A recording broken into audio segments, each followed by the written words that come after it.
चार लोगों का समूह है बच्चों। कितने लोगों का समूह है? चार लोगों का समूह है और इसका एक सिंपल सा काम है।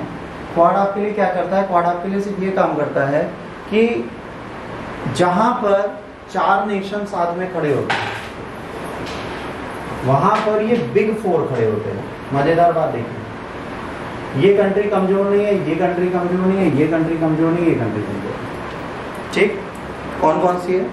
ऑस्ट्रेलिया है, जापान है, यूएसए है और इंडिया। कौन कौन सी कंट्री क्वाड में जुड़ी हुई है? Australia, Japan, USA and India. ये तीनों की तीनों कंट्रियां जो हैं इंडिया को छोड़ के, वो अलग जगह पे अपनी महारत हासिल करी अलग तरीके।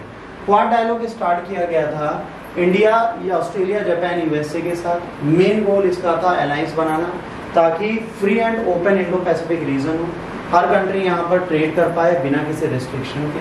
2007 में क्वाड को फॉर्म किया गया था और उसको रिवाइटलाइज किया गया 2017 में। जब ये सब मिले, कब मिले? जब चाइना का इन्फ्लुएंस हर जगह बढ़ने लगा, तब इन लोगों ने कहा चलो हम लोग मिलके काम करते हैं, तो क्वाड में ये लोग साथ में बैठे।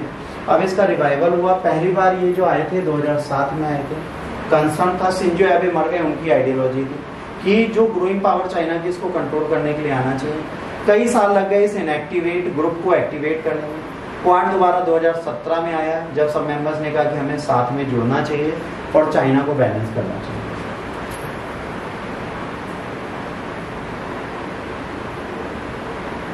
अगर आप ऐसे कुछ सारी कंट्रीज की बात करें तो मान लो ये आपका यूरेशिया है, इंडिया यहाँ पर है, चाइना यहाँ, यहाँ चाइना है, यहाँ इंडिया है, ठीक। और अगर जापान की बात करेंगे, जापान यहाँ है, ऑस्ट्रेलिया यहाँ है और यूएसए कहीं यहाँ। अब देखिए चाइना के सबसे पास कौन आ रहा है? इंडिया आ रहा है चाइना के सबसे पास इंडिया। इंडिया के सबसे पास आने से एक प्रॉब्लम ये आती है कि इंडिया ओपनली इन्हें क्रिटिसाइज नहीं कर सकता, क्योंकि भाई बॉर्डर अटैच हो रहा है, ये अटैक कर सकते हैं। जापान भी दूर है, इस पे भी अटैक करने में टाइम लगेगा, इस पे और इस पे अटैक करने में टाइम लगेगा। बट इंडिया सबसे पास है, तो इस क्वाड में सबसे इंपॉर्टेंट इनके लिए कौन है? इंडिया। अगर इंडिया चाइना के खिलाफ बोलता रहेगा तो क्वाड चलता रहेगा। जैसे इंडिया ने बोलना बंद किया, क्वाड भी शांत हो जाएगा। अब यहाँ पर चाइना की पावर बढ़ रही है, तो चाइना के साथ हमें एक चीज और देखनी है, इंडिया की भी पावर बढ़ रही है। इंडिया भी अब कमजोर नहीं है। इंडिया अपने डिफेंस में मेक इन इंडिया इनिशिएटिव ला चुका है, कई सारे हम वेपन्स डेली टेस्ट कर रहे हैं, वो भी मेक इन इंडिया प्रोग्रेस के साथ, बिना किसी फॉरेन इन्फ्लुएंस के। क्योंकि हमें पता है कि आज की डेट में भले ही रशिया हो, भले ही यूएसए हो, they can not be the all weather ally. ये हमसे दूर होंगे और जब दूर होंगे तो हमारे पास कोई ना कोई ऑप्शन होना चाहिए। वो क्या होना चाहिए? हम अपने असलह बारूद खुद बनाएं। तो क्वाड पहली बार 2007 में आया, ठीक है। उसके बाद ये साथ में रहा, क्यों रहा? क्योंकि चाइना को इन्हें बैलेंस करना था। चाइना क्या कर रहा है? चाइना साउथ चाइना सी में अपनी इन्फ्लुएंस बढ़ाने की कोशिश कर रहा है, अपनी चीज़ों को इंक्रीज कर रहा है। वो ये चाहता है कि जो इंटरनेशनल ट्रेड है उसको वो रेगुलेट करे। इसके बाद quad operates by bringing together 4 countries. अब ये 2019 में पहली मीटिंग हुई, उसके बाद हाई ऑफिशियल इनके मिलते रहते हैं, डिस्कस करते हैं। 2021 में फर्स्ट लीडर समिट तो प्लेस करती है क्वाड की, ठीक है। वैक्सीन डिस्ट्रीब्यूशन, क्लाइमेट चेंज और टेक्नोलॉजी कॉर्पोरेशन पे बात करते हैं। फोकस एरिया इनका कौन कौन सा है? पहला क्लाइमेट चेंज।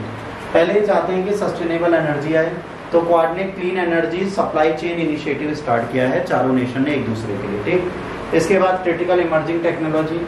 अब गोल है कि प्रोटेक्ट टेक्नोलॉजी सप्लाई चेन को करना, कम्युनिकेशन एंड सिक्योरिटी के लिए। तो यहाँ पर ओपन आरएन पायलट पलाव aim to develop better wireless network. अभी क्या कर रहे हैं? ये चारों कंट्रीज आपस में एक बेटर वायरलेस नेटवर्क डेवलप करेंगी ताकि ये सिक्योर है। Cyber security, Indo Pacific region में डिजिटल सिक्योरिटी को ध्यान रखने की जरूरत है।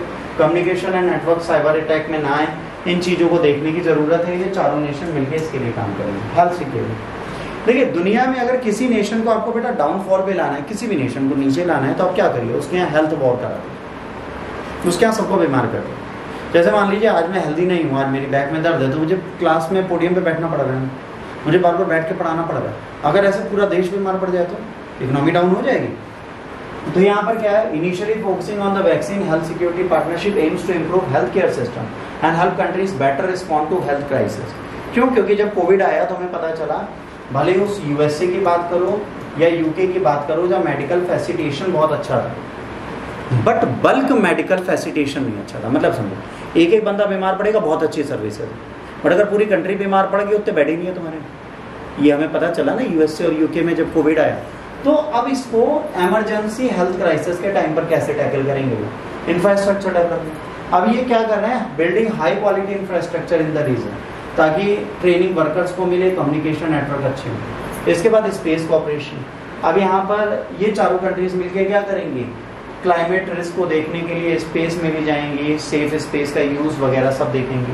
क्वाड सिग्निफिकेंस प्रोग्रेस कर रहा है, वैक्सीन क्वाड ने कोविड-19 पैंडेमिक के टाइम बेची वैक्सीन, पार्टनरशिप की, ठीक है, और कई सारे इंफ्रास्ट्रक्चर प्रोजेक्ट स्टार्ट किए, क्लाइमेट चेंज से रिलेटेड काम किए। इंडो पैसिफिक रीजन इसलिए जरूरी है क्योंकि ग्लोबल ट्रेड का मैक्सिमम % यहीं से जाता है। ये रीजन फ्री ओपन है, मतलब यहाँ किसी कंट्री की मोनोपोली नहीं है।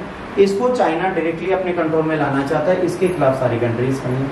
क्वाड एक बहुत इंपॉर्टेंट है। अगर ये 4 नेशंस मिलकर इसकी बात करते हैं तो डेमोक्रेसी, सिक्योरिटी और इंटरनेशनल कोलैबोरेशन के साथ वो किसी भी नेशन को रोक सकते हैं और उसको कंट्रोल में ला सकते हैं।